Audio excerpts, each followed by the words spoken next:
Welcome back, everybody, to our Midwestern Dynasty here on College Football 25. Last time out, we took on our in-state rivals in Northwestern. We fell behind at one point 36-10 after our quarterback forced Fry through a pick six. We pulled Fry after that, who was dealing with an injury, and put in Jordan Jones, who got us all the way back into the game. We had a chance late with Jones and Bermel hooking up for a 58-yard pickup. Unfortunately, the ball was underthrown by Jones and Bermel. He got tackled inbounds because of it. We were unable to get another snap off in time, so we lost the game 39-31 to Northwestern. Forrest Fry, he got hurt in that game against Northwestern and is still dealing with the multiple injuries he has, his chest and his right leg, but the wear and tear impact is not as severe, so he is going to try and give it a go here today against Nebraska. He'll wear a brace on his right knee. Can't do much for his chest. If he is looking not like himself out there, we could always pull him and put Jordan Jones into the game and let Forrest Fry get rested up for conference play. Now Jones, I don't think he's anything spectacular per se right now. Doesn't have the strongest arm, but if he's just taking what the defense gives him, he's fairly capable. So if he has to enter the game, I feel confident that he should at least be able to keep the offense on pace and in rhythm. If this game ends up being a blowout, however, we could see Willie Scales, a true freshman that we right now have redshirted. We are taking on Nebraska after all. They are a top 25 team, currently ranked 13th in the nation. They were in a top 10 team just last week, but they lost a game against Tennessee, who is a top 10 team as well. So Nebraska, they're looking for a bounce back win. They are a better team on paper than we are, so we're not really going to be talking much about them before the game. Let's focus on ourselves and talk about what it would actually take for us to pull off an upset victory. On offense, we have to do a good job of protecting our quarterback, whoever is out there. In this case, it's going to be Forrest Fry to start the game. And we also need our quarterback in Forrest Fry to protect the ball. We do not want to be getting bullied up front. We know Nebraska is going to have a really good offensive and defensive line, and they're going to be tough up front. But if we're not getting bullied up front, we can at least stay in the game and stay competitive. If we are just getting ran over, it's going to be a long game. Now in the secondary, we don't have very much speed. Nebraska, they have a wide receiver who has 99 speed, and that is Malachi Coleman. So we got to be careful about him and all the other Nebraska playmakers who have great speed. The Cornhuskers will have the ball to start the game. It's a handoff to Dante Dowdle. He's going to run by Sanzenbacher into the open field. He's across midfield. And not only is he going to run by Sanzenbacher, but he's going to run by the entire Midwestern defense on the first play of the game. He'll go 81 yards, and Nebraska is going to punch Midwestern in the mouth and take an early 7-0 lead. We'll see if the Horned Owls have an answer. Here goes Darrell F. inside. He'll get a first down. I would expect to see quite a bit of him and Avery Sizer in this one for Midwestern in order to help out Forrest Fry, who's playing through a couple of injuries. But also, if Midwestern has some success on the ground, that would likely keep the Nebraska offense off the field, at least somewhat.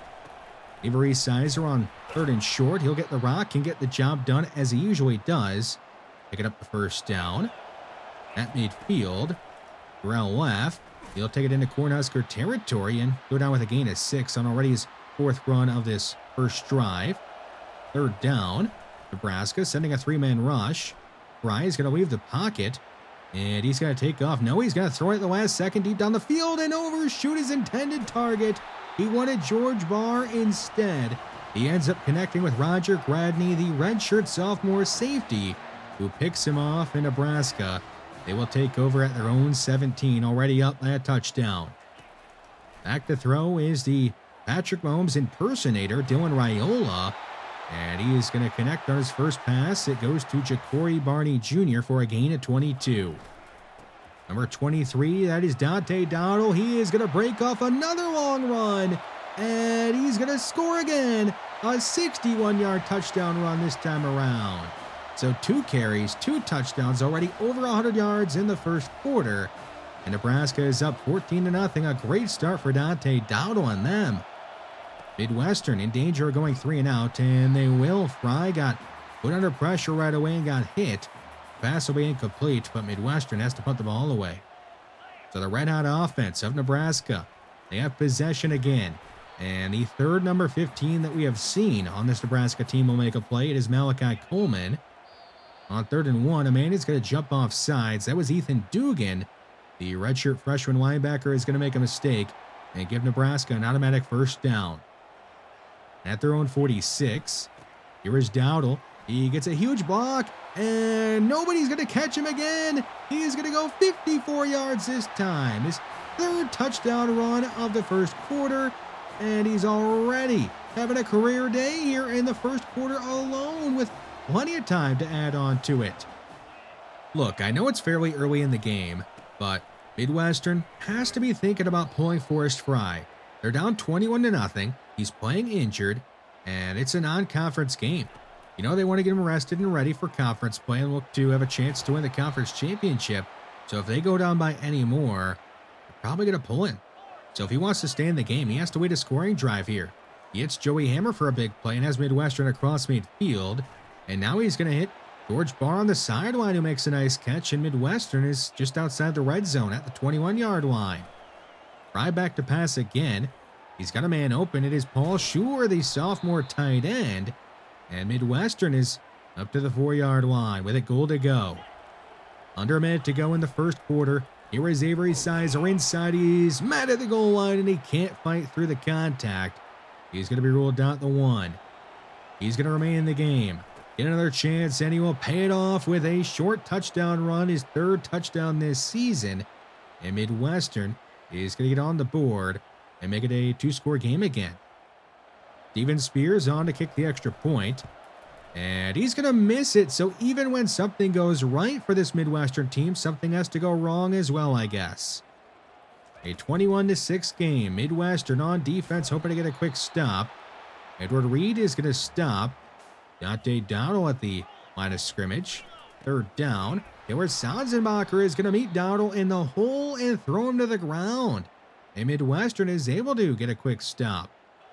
We'll see if they can make it a 1-score game, if they can score a touchdown on this drive. Here is Paul Schuer making a tough catch as he goes down at the 36-yard line. 3rd down.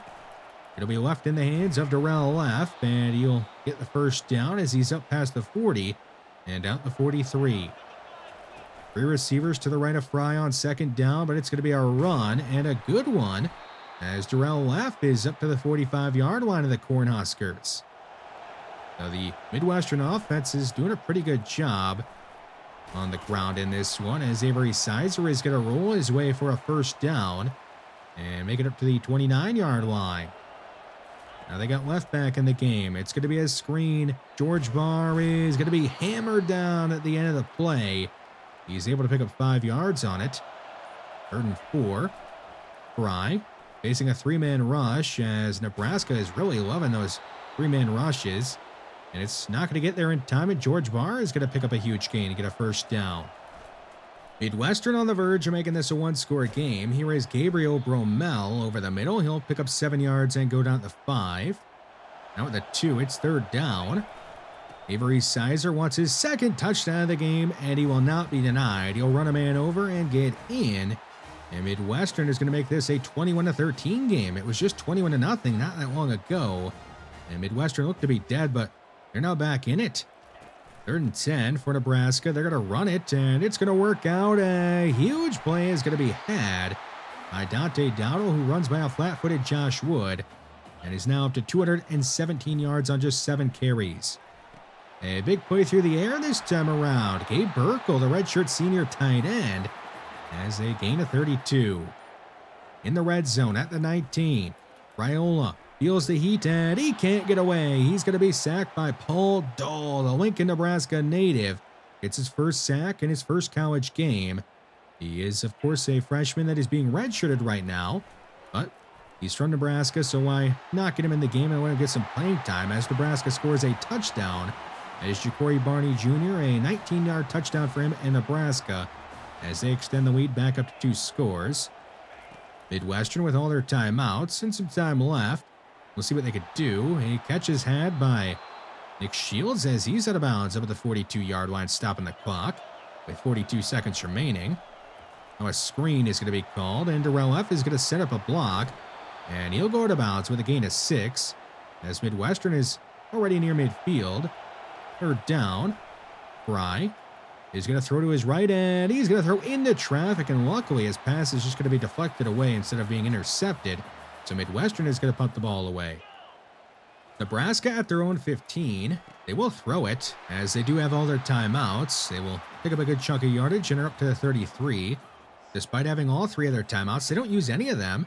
And there are now zeros on the clock. They're going to go deep down the field to a man wide open. It's Isaiah McMorris. He's going to score a 67-yard touchdown to make it 35-13 on the last play of the half.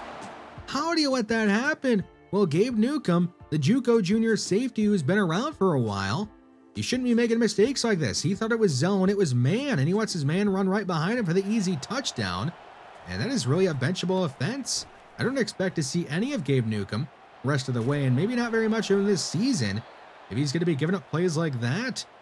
And now Midwestern is back in that range of nearly getting blown out. If they give up any more points without scoring, I would expect to see Forrest Fry pulled, and then see a backup quarterback come into the game. Nice throw under duress there by Fry. Now it's 3rd and 15, and a 3-man rush is going to get to Fry. Alonzo Brackens, the sophomore edge rusher, is going to end the Horned Owls' drive. That's another thing that should never happen. You should never give up a sack on a 3-man pass rush. As Dowdle is going to leap a down defender, and he's up to the 46-yard line, adding on to his great game. At midfield, Dowdle runs into Mintz, who is going to make a great one-on-one tackle, swinging him to the ground at the 47 of Midwestern. What do you do here on a 3rd down? Of course, they're going to run it with Dowdle, and he can't get the first down. Campanaro and Sanzenbacher are there to stop him, and they'll force a punt on 4th and short. So Fry is still in the game, facing a blitz. He's going to go left side, and a catch is made by Leff. He is going to make a man miss, take it across midfield, and Darrell Leff is inside the 30 of the Cornhuskers, going down at the 29. A big play made, finally, by this Midwestern offense. They've been digging and dunking it for most of the game. It's put up 13 points, but that's not enough against this Nebraska offense. A 3rd down, a man in motion. Fry is going to throw his way. It is Schuler making the grab, but he's out of bounds, a yard short of a 1st down. Down by this much, you can't really kick a field goal. They will go for it. And Sizer is going to grind out the 1st down just barely, as he's up to the 19. Left to the left side of the formation. It's going to be a screen to him. He's got some lead blockers. He has 1 man to beat, but he can't get by him. He's out of bounds at the 7. It'll be goal to go for the Horned Owls. Now 2nd and goal. Darrell Leff. He's got some more blocking and is not going to get in here, but he is up to the 2-yard line. 3rd down. Forrest Fry is going to hand it off to Leff, and he's in. Darrell Leff is going to punch it in. And that'll be the 3rd touchdown this season on the ground for Darrell Leff, and 4th overall, as the running back duo for Midwestern has come to play in this one. You can't deny that. They do go for 2, and they get it. It's Darrell Leff completing the octopus. He gets all 8 points on that drive, and it is now 35-21 in the 3rd quarter. The Midwestern defense looking for a quick stop. They will get a quick sack. Their 2nd sack of the game. It's Andre Okoye and George Scales teaming up to drop Raiola. 3rd down. Too much time for Raiola. He's got a man open. It's Gabe Burkle, the redshirt senior tight end, has his 2nd big catch of the game, and he's out of bounds at the 46 of Midwestern.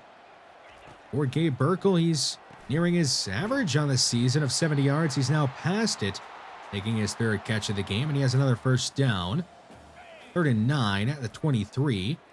Raiola is going to step up, and he's going to run and slide down near the 20, short of the 1st down. So they're going to bring on their kicker, Tristan Alvano. The senior is on to attempt a 37-yarder, and his kick is good. So we have a 3-score game here in the 4th quarter. And Midwestern has to put together a scoring drive here. Back to pass is Fry. He's going to be sacked, and that'll be a loss of 6, as Riley Van Poppel is going to get to him. After the sack, you need a play here to at least make it 3rd and manageable. Avery Sizer is going to run it, spin by a defender, break a tackle, and he'll get the job done himself. He says, screw 3rd and manageable. I'll get the 1st down here. Another impressive run by him.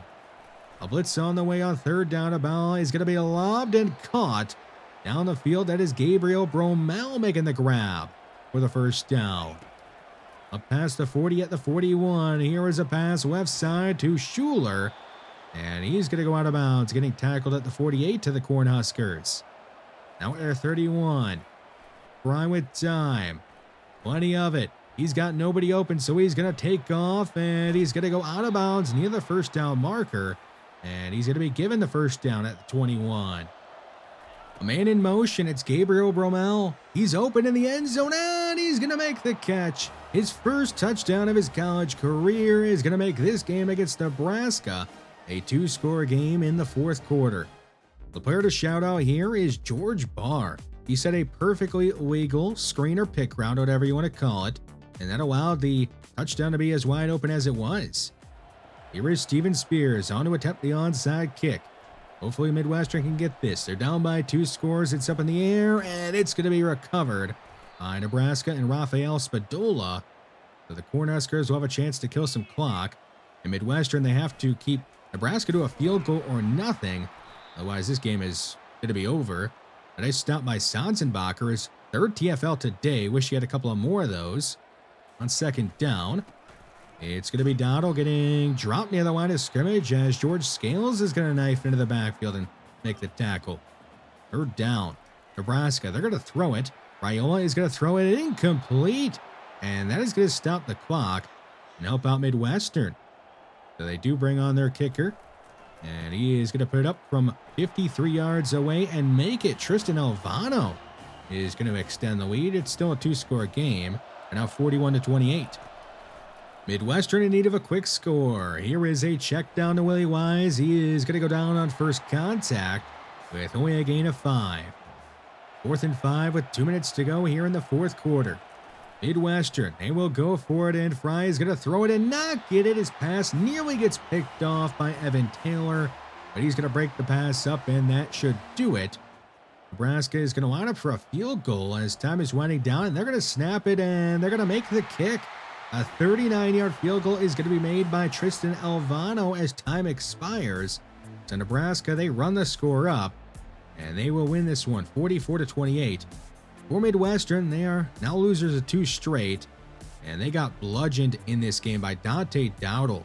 3 touchdowns, 250 yards on the ground on just 18 carries. He is your player of the game, and he had a great game, a career game.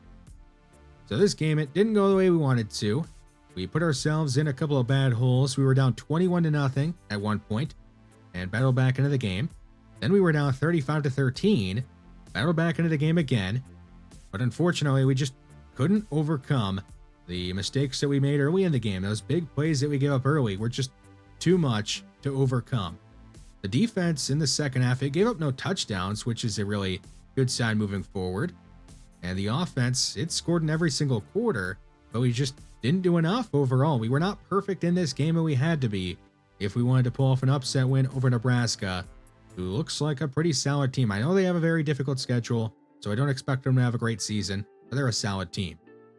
We head into a bye week at 1-2, having lost 2 games in a row, both against Big Ten schools in Northwestern and Nebraska. Not something I feel bad about, but we do have some things we need to get figured out and corrected before we start conference play. The offense has not been the problem. We are averaging 32.3 points per game, second best in the conference. The pass offense is putting up 263 yards per game, and we are averaging 128 rushing yards per game. That does include sacks. We have to keep this offense going through Darrell F. and Avery Sizer, our dynamic running back duo. Darrell F. is averaging 45 yards per game on the ground and 48 yards per game as a receiver. He's got 4 touchdowns in 3 games this year, and is our leading receiver on this season. He has made a lot of big plays as a pass catcher, and has especially been really good after making the catch. He's racked up a lot of rack yards. Avery Sizer, he is a touchdown machine. 4 touchdowns in 3 games this year, 16 total touchdowns in 17 career games, 14 touchdowns on the ground, and 2 as a pass catcher. And he's an absolute beast in those short yardage situations. If you need a yard or 2, he usually gets the job done. Our running back duo is averaging 169 yards per game total combined. So the offense, it goes through those two. The defense, it's been the problem. It is not doing so hot on the ground. We are giving up 173 yards per game on the ground and also giving up 32.3 points per game. Just not very good. There are a couple of players that I do want to see play more. One of them is Kevin Campanaro, who has been the most productive edge rusher on the team. He's played a similar amount of snaps as Jimmy French and also Eric Lamb, but has outproduced those two, so expect to see more of Kevin Campanaro moving forward. An off-ball linebacker, Thomas Mintz and Taylor Sanzenbacher have been fine or good, not this Nebraska game necessarily, but I would say they've been good overall. But despite that, Ethan Dugan, he has to play more. 4 TFLs, and he's done it in a limited role, and he's got some good ratings. We need to see him out there on the field some more. Maybe he can help us out against the run. Juan Leverett is a cornerback that is going to be on the field more. Not because he's really done anything to earn it, but he's got the good size speed combo that we're lacking at cornerback for the most part, and he gives us a better body out there. So we'll see if he can at least help us out in the secondary. We have gotten our first commitment of this recruiting cycle and our first 4-star commit in this entire series. It is Von Clifton. He is the 18th best running back in the nation. He's a gem, a power back out of Oklahoma at 5'10", 234, who has a great combination of power and speed. I know we already have some good running backs on the team, but you can never have enough, and he is going to be a really good one, it looks like. The race for Chuck Fleck is looking like it's going to go our way. We're close to getting a commitment. We have a visit scheduled for week 6 as the game against Kennesaw State. Maybe we get him before that, but we're probably going to have to wait. It'll be close. As for Titus Hardman, we might get him after our next game. He's really close to committing, even though he does have a visit scheduled with Michigan in week 11. We do have a visit scheduled in week 6 as well with him, so we should be able to get him here pretty soon. Keegan Bullen, the guard out of Illinois that we're trying to keep in state. Western Michigan, they have a visit scheduled week 5 with him, so we will see if we can hold off them despite them having a visit early. Maybe we end up holding on, then having our visit, and he commits after it. On the defensive side of the ball, Cortland Rahman, a 4-star defensive tackle that we've talked about before. The race is narrowing. It's not quite close to being a commit, but we're close to being in the top 3, and I fully expect to be in the top 3 here very soon when he does narrow it down to that. Santiago Martiano in the same boat.